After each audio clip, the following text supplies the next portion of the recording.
JKB back with another episode. Today in the show I'm reviewing future Aero Racing S Ultra for the Nintendo Switch. Thank you to the dev for the review copy.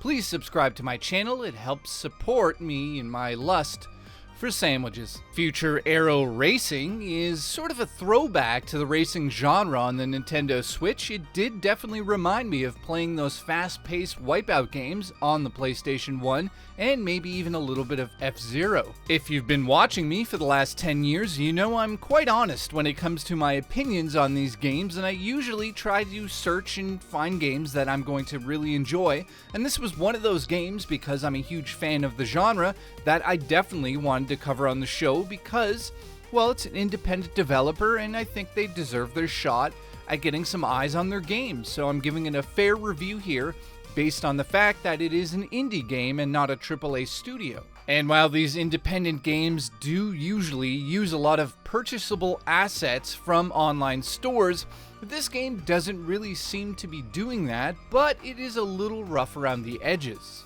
In terms of the visuals of the game and the overall presentation, it feels like these things don't match up from the UI all the way to the graphics of the actual game. They seem to be a little different from one another.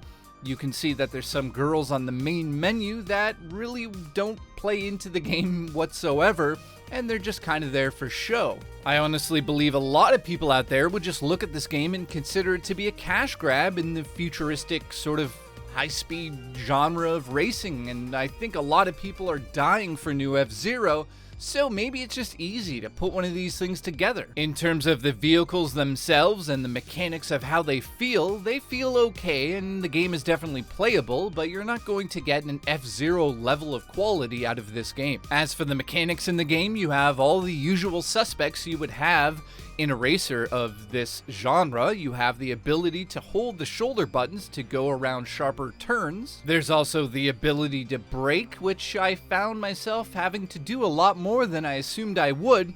And of course, there's a boost button, and you have a gauge that needs to be filled up by going over boost pads on the track. As for the amount of content in the game, let's go over that quickly. You've got 5 cups with 5 different difficulty levels on each of the races, so you can go from just simple, easy racing all the way to extremely difficult, and good luck with that. I would say the balancing on the top end of the difficulty is over-the-top ridiculousness. There's 15 different tracks in here with different weather conditions. Now I'm kind of laughing at this because I was on a track and all of a sudden the screen went bright and it was hard to see and my visibility went down to like maybe 25%, and then tornadoes showed up and things got ridiculous on the track. Now the tornadoes didn't really affect any of the handling of the cars, it was just kind of an interesting little effect that took place during the race, and it was kind of cool. As for the cars themselves, there's a whole bunch of them that just get better as you unlock them. You unlock them by getting experience points, and you simply get that by racing in the game and,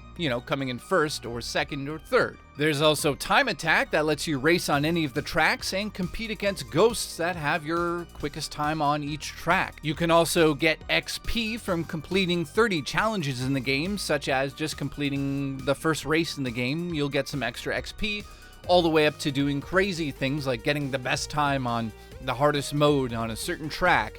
You'll just, boom, get a surprise amount of XP at the end of the race, and you'll be like, cool, I'm gonna go look at the new car I've unlocked. So in total, there's 3 different modes in the game: the championships, the time attack, and also a custom ability to be able to set up a race with up to 4 players. Split screen, where this really turns the game into an N64 game in terms of the feeling you get from playing it with 4 players in couch co-op. Now, I didn't actually get to play with anyone else, but I do have a whole bunch of Joy-Cons, and I was able to test this out and see how it ran, and it was okay, it worked. As for the music in the game, I can't say I'm a huge fan of it, but it does the job of pushing the races forward, and, in a racer like this, that's one of the most important aspects, so yeah, it's there and it does its job. Now, overall, I can't give this game higher than a 5.5 out of 10. While I don't recommend it for everybody out there that has Nintendo Switch, I can say, coming in at an average racer, the mechanics in the game are playable. Now, at times when I'm going into the corners, these cars just literally turn on a dime and you end up hitting the wall. The physics, they're not great. When you hit the wall, the car is just stuck to the wall. In other games, they've learned to sort of bounce the car off of the wall.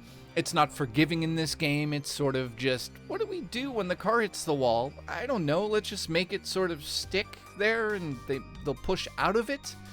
That's what they're hoping we would do, but there's no actual mechanic to help you get out of those situations. So that's a negative that I had to bring up. But overall, 5.5. Recommend it to the people that are huge hardcore fans of F-Zero that can't wait for a new F-Zero game. This might hold you over for another, 17,000 years before Nintendo actually gives us an F-Zero? Thank you so much for watching. If you're new here and you haven't seen my show before, I cover all of the indie games I can get my hands on and all the AAA games on my channel. Please subscribe to see more of my videos. Thank you for watching, and I'll see you in the next episode of JKB.